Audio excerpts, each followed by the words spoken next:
Holy crap, PA for 8 months? What was that like? Pretty crazy. I'll give you a little background. Pretty much since 2016, I've focused on building these paid door knocking programs. The left has always had paid and volunteer, and the right has always had volunteer. Yeah. It's like, hold on, why are we not doing what they're doing? So I've always been focused on doing state rep races across the country, putting these permanent on-the-ground teams together. But then in 2024, that all kind of changed.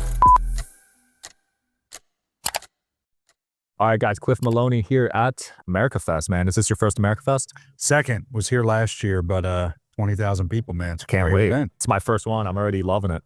You know, I'm meeting some great people. So I want to talk about your past year. Holy crap, PA for 8 months? What was that like? Yeah, well, it was pretty crazy. I'll give you a little background. So, pretty much since 2016, I've focused on building these paid door knocking programs. The left has always had paid and volunteer, and the right has always had volunteer. Yeah. Hold on, why are we not doing what they're doing? You know, the community organizing, but paying people. So I've always been focused on doing state rep races across the country and really having impact by putting these permanent on-the-ground teams together. But then in 2024, that all kind of changed. So I get a call from Charlie Kirk and Tyler Boyer, Turning Point, and they're pretty much like, listen, we're tackling Arizona and Wisconsin. We need somebody that understands how to build these ground games to do the ballot chase in Pennsylvania. So our group, Citizens Alliance, we launched the PA chase about a year ago now. And it was simple. We said we're going to knock 500,000 doors.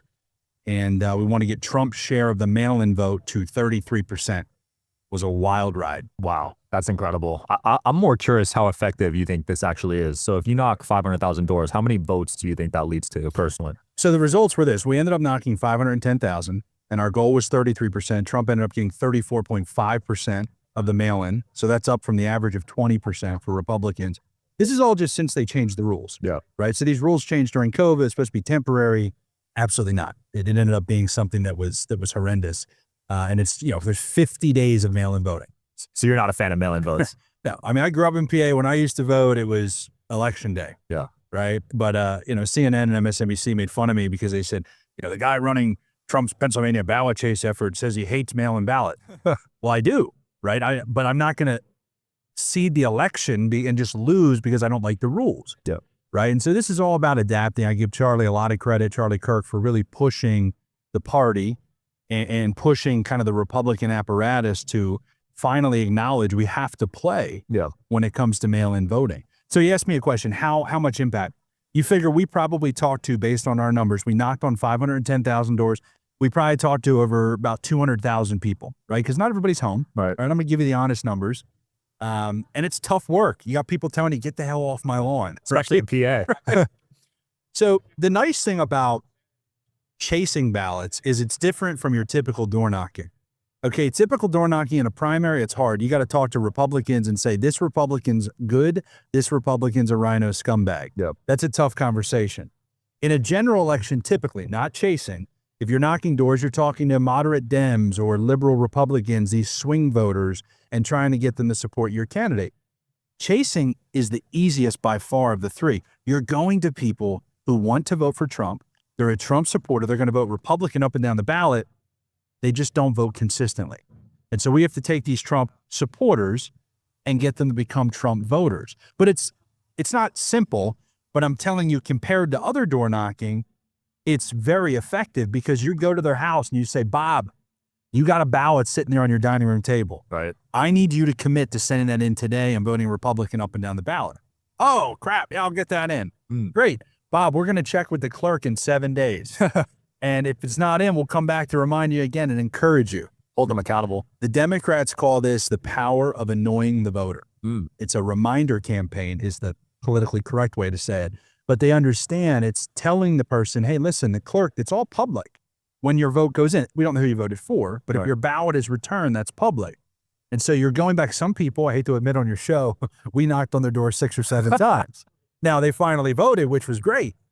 But that's the problem you're trying to fix with this chase effort is in 2020, Joe Biden won by 80,000 votes in Pennsylvania. 141,000 Republicans requested a mail-in ballot and never sent it back. Whoa.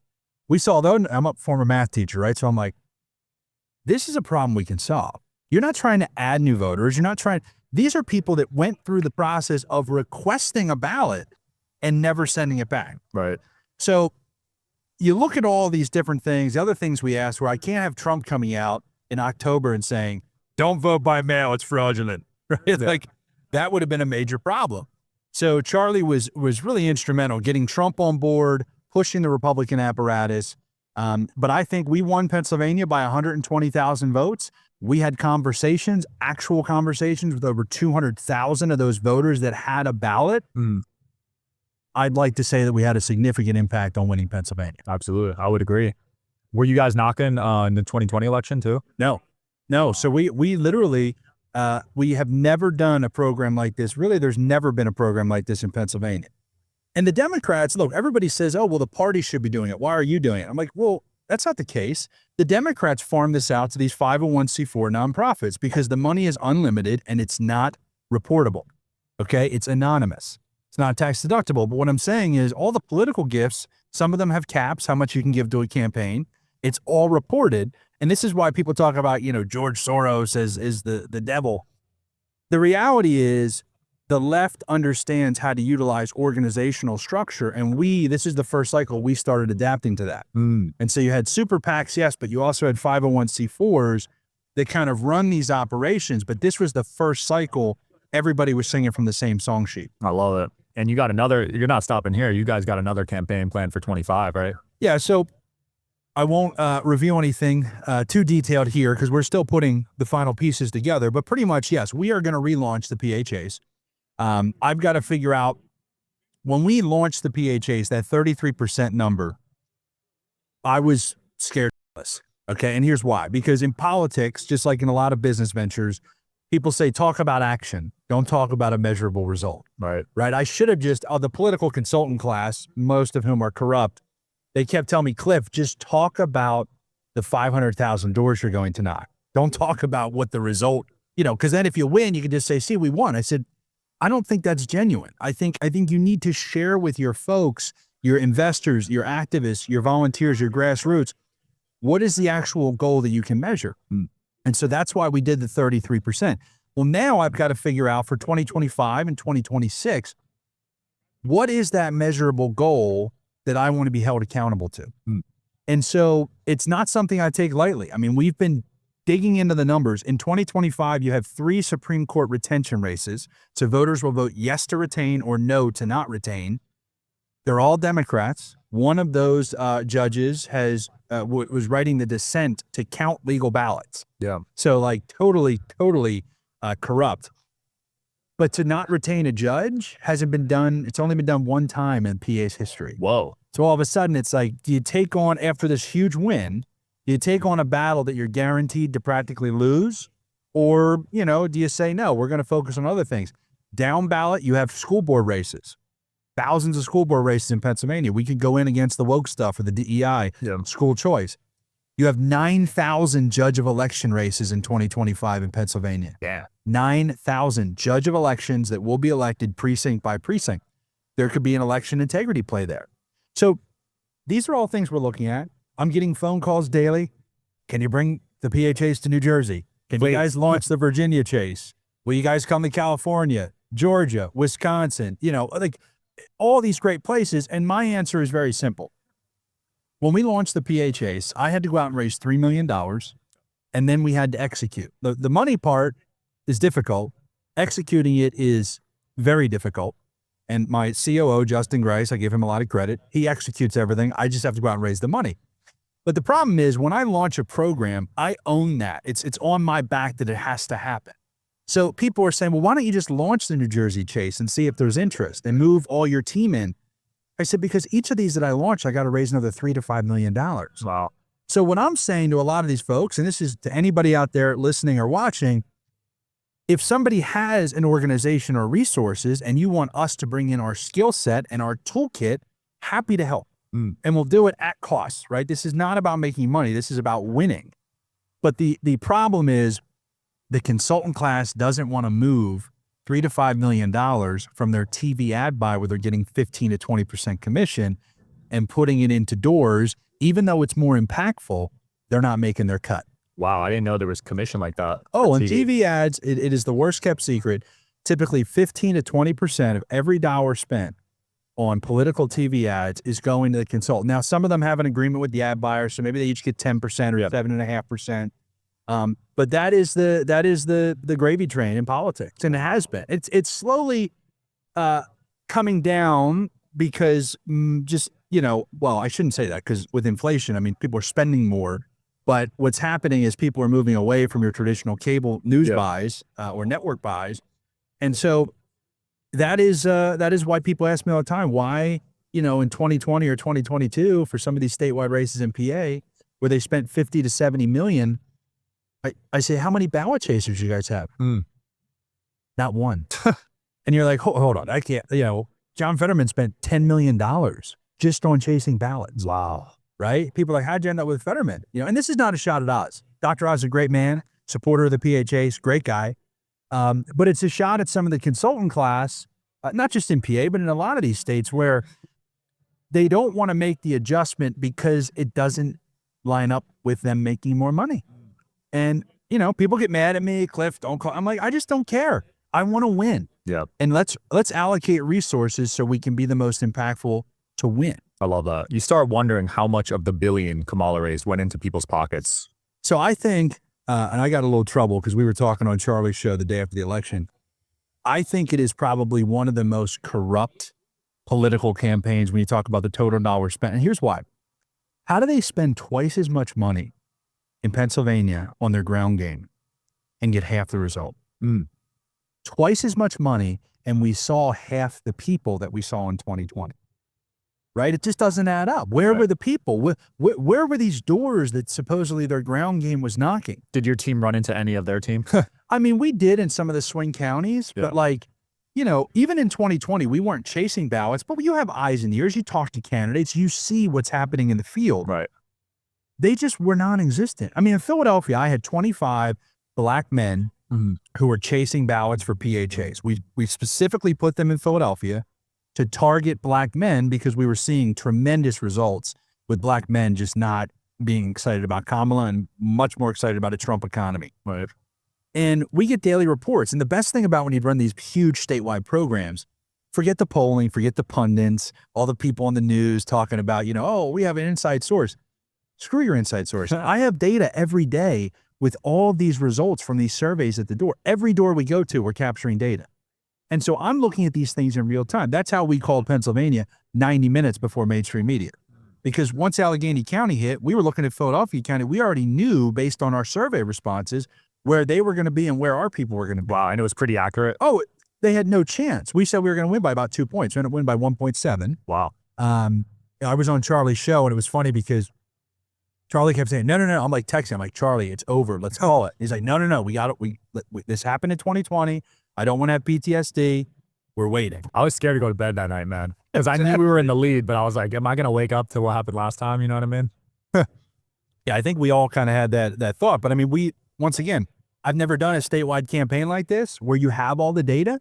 And so it was easy for us to just extrapolate it out and say, okay, there's no way they're going to be above this number in Philadelphia or Bucks or Chester or Delaware County. Yep. And if they're not above that number, they have no chance because that's where they have to make up the votes. Yep.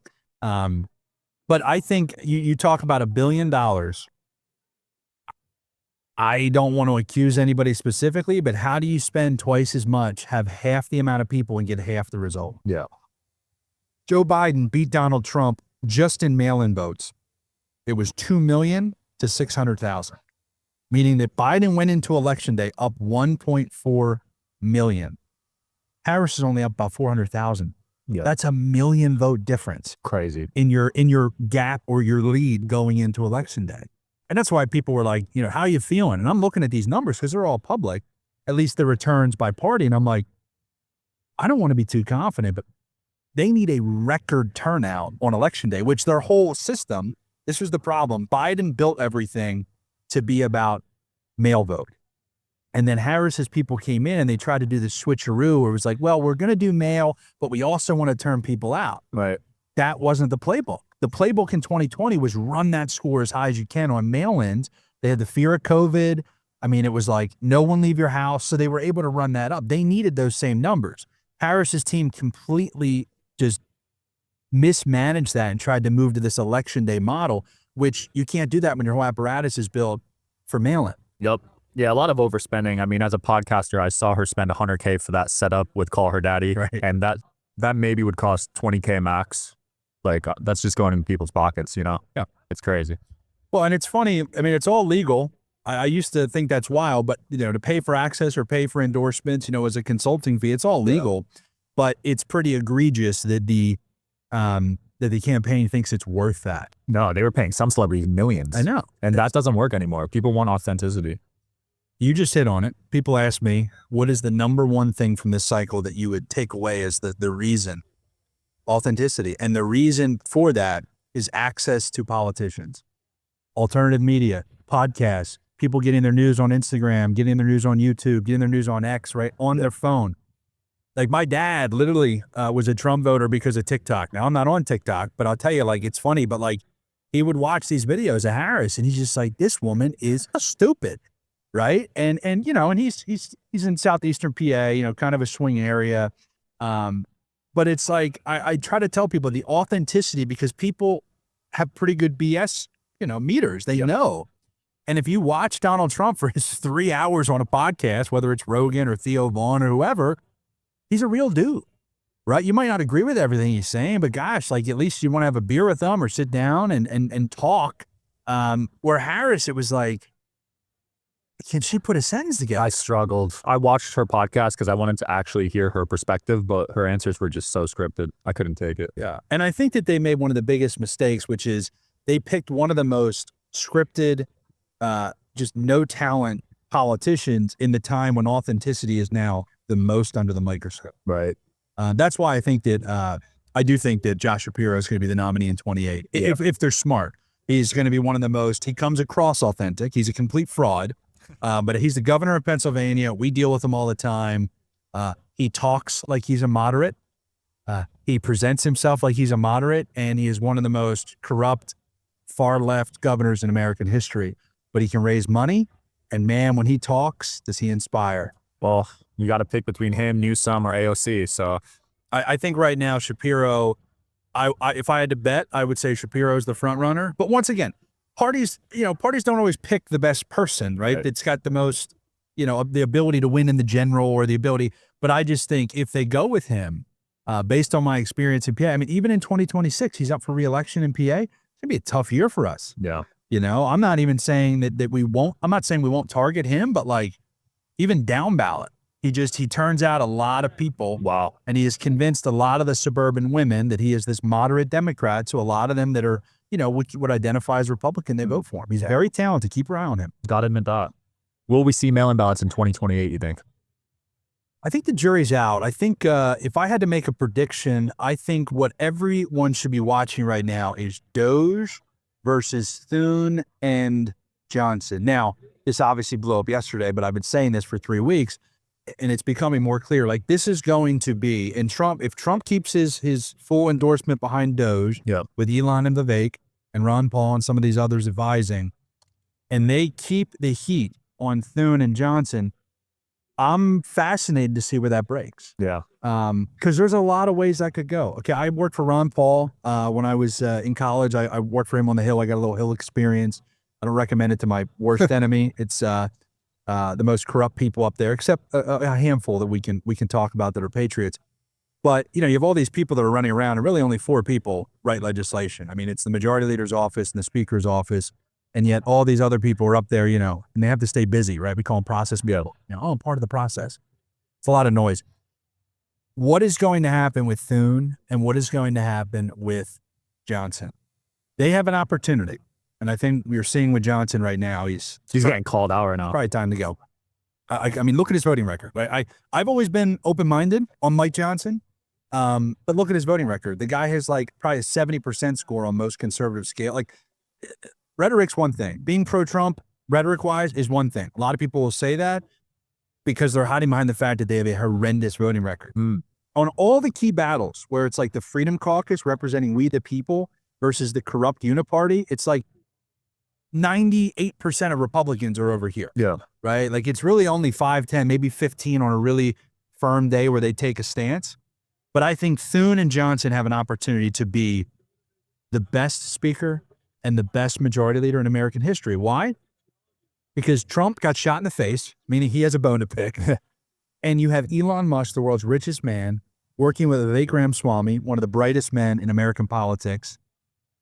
And they're the shield, right? It's not just like some random piece of legislation. And it's like, oh, it's like you have all this pressure of X, you have all this pressure of Trump, Elon, Vivek that you're putting forward. And they're going to have an opportunity to do massive regulatory reform.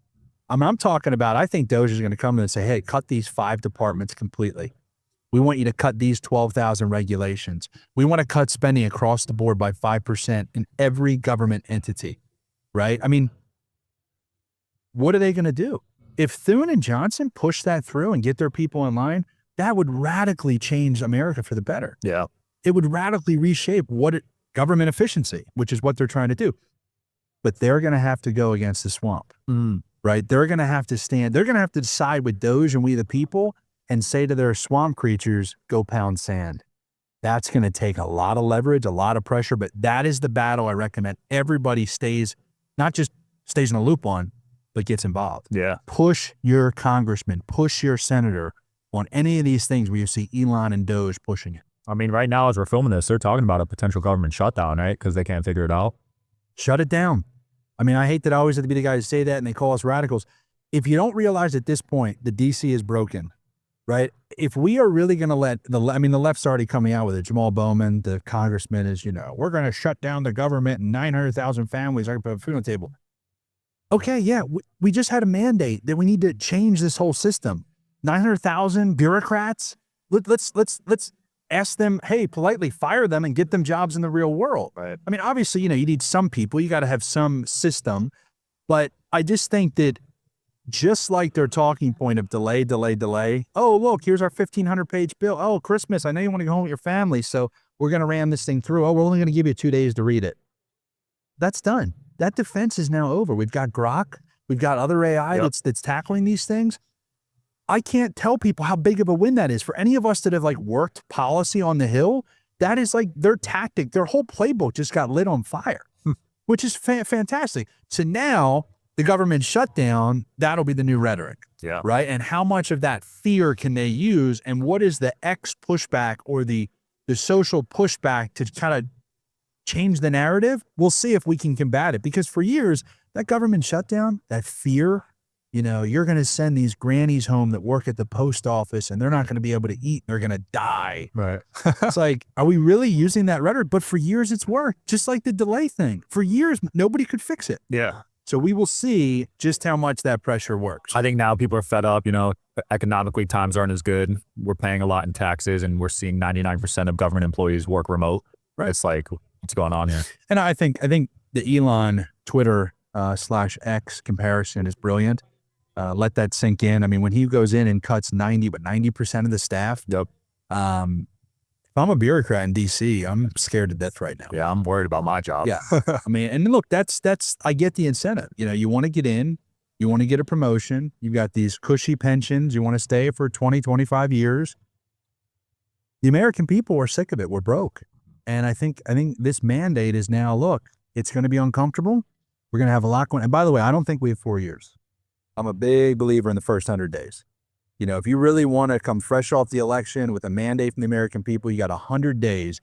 January 20th, 100 days from then, you got to get everything moving because it's government. It's going to take 2 years for these things to actually finalize. It's going to take years for people to actually feel the implications, which in my opinion will be a better quality of life, a more efficient government, right. A better, your inflation is not crushing you, right? A better market in general. We have 100 days.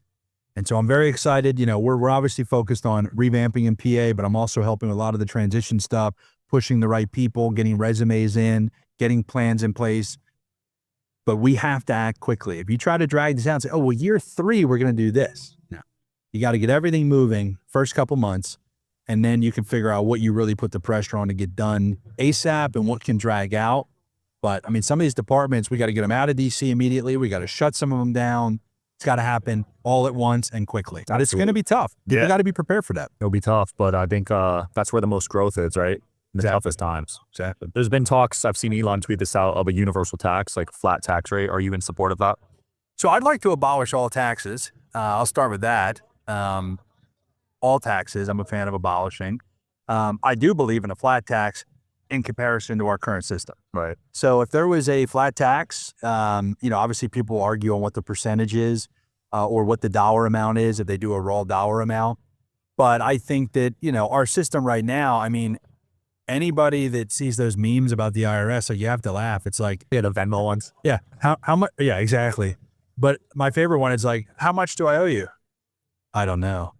Well, how much should I send you? You figure it out. Okay, I'm going to send you this. You're going to jail. like it is so wild how that system works. And like some people, just send it, you send in your tax return and it's like, you're kind of hoping. And then if you get audited, it's a nightmare. It's expensive. Yep. I believe in kind of a postcard. You send in one postcard, everybody pays the same amount or the same percentage. And I think you get rid of tens of thousands of bureaucrats at the IRS, if not maybe hundreds of thousands.